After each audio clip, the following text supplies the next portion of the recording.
ఈరోజు మనం చెప్పుకునే కథ శాశ్వత కొలువు. అవంతి నగరంలో భూషణయ్యకు పెద్ద నగల దుకాణముంది. అందులో ఇప్పటికే 5గురు పనిచేస్తున్నారు. ఇంకా ఒకరు కావాల్సి వచ్చింది. కొంతకాలంగా రామయ్య, భీమయ్య రోజూ వారి వేతనంతో పనిచేస్తున్నారు. వారిలో నుంచి ఒకరిని శాశ్వతంగా కొలువులోకి తీసుకోవాలని అనుకున్నాడు భూషణయ్య. అందుకోసం వారికి పరీక్ష పెట్టాలని నిర్ణయించుకున్నాడు. ఎప్పటిలాగే రామయ్య, భీమయ్య కొట్టుకు వచ్చారు. ముందుగా భీమయ్యను లోపలికి పిలిచి తాళం వేసి ఉన్న ఒక నగల పెట్టెను ఇచ్చి, "ఈ పెట్టెను జాగ్రత్తగా సీతాపురం గ్రామాధికారికి ఇచ్చిరా" అన్నాడు భూషణయ్య. దాని తాలూకా తాళంచెవి గురించి ఏమీ అడగకుండానే అలాగేనంటూ ఆ పెట్టెను తీసుకుని వెళ్ళిపోయాడు భీమయ్య. తరువాత రామయ్యను కూడా పిలిచి అలాగే తాళం ఉన్న పెట్టె ఇచ్చి, "పార్వతీపురం గ్రామాధికారికి ఇచ్చిరా" అన్నాడు. దానికి "అలాగేనండి, మరి ఈ పెట్టె తాళంచెవి కూడా ఇవ్వండి" అన్నాడు రామయ్య. "దీని తాళంచెవి కనిపించడం లేదు. కనకయ్య ఎక్కడో దాచి ఉంటాడు. అతను ఇంకా దుకాణానికి రాలేదు. వచ్చాక పంపుతాను, నువ్వు వెళ్ళు" అన్నాడు భూషణయ్య. "అలాగే వెళ్ళి వస్తాను" అంటూ అక్కడినుంచి బయలుదేరాడు రామయ్య. భీమయ్యకు వెళ్తూ ఉండగా పెట్టెను తెరిచి చూడాలనే ఆలోచన కలిగింది. ఒకచోట కూర్చుని రాయితో పెట్టెకున్న తాళాన్ని పగలగొట్టాడు. దాంతో తాళం ఊడి కింద పడింది.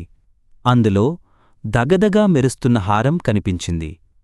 అది చూసి ఆశ్చర్యపోయిన భీమయ్య, ఎంత చాకిరీ చేసినా యజమాని శాశ్వతమైన కొలువు ఇవ్వడం లేదు.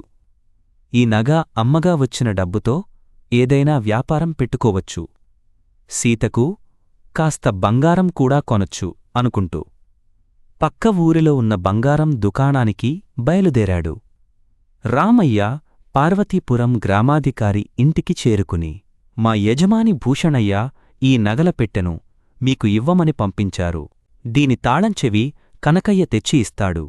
మీరు పెట్టె అందినట్లు నాకు ఒక చీటీ రాసివ్వండి" అన్నాడు. చెప్పినట్లుగానే ఆయన పెట్టె తీసుకున్నట్లు చీటీ రాసిచ్చాడు. అది తీసుకుని తిరుగుపయణమయ్యాడు రామయ్య. కాసేపటికి కనకయ్య పార్వతీపురం గ్రామాధికారి ఇంటికి చేరుకుని తాళంచెవి ఇచ్చాడు. ఆయన పెట్టెను తెరిచి చూశాడు. అందులో ఒక కాగితం కనిపించింది. వెంటనే దాన్ని తీసి చదివాడు. అందులో "గ్రామాధికారికి నమస్కారం. ఈ పెట్టె తెచ్చిన రామయ్యను పరీక్షించడానికి నకిలీహారాన్ని ఇచ్చి పంపాను. తాళంచెవి కనకయ్యతో పంపిస్తాను అని చెప్పాను" అని రాసి ఉంది. దాంతో విషయం తెలిసింది. "ఈ పెట్టెను కూడా తీసుకెళ్ళు" అని కనకయ్యకు ఇచ్చాడు గ్రామాధికారి. దానికి కారణమేంటో తెలియక కాసేపు ఆలోచించి బయలుదేరాడతను. అక్కడ భీమయ్య హారాన్ని తీసుకుని బంగారం దుకాణానికి చేరుకున్నాడు.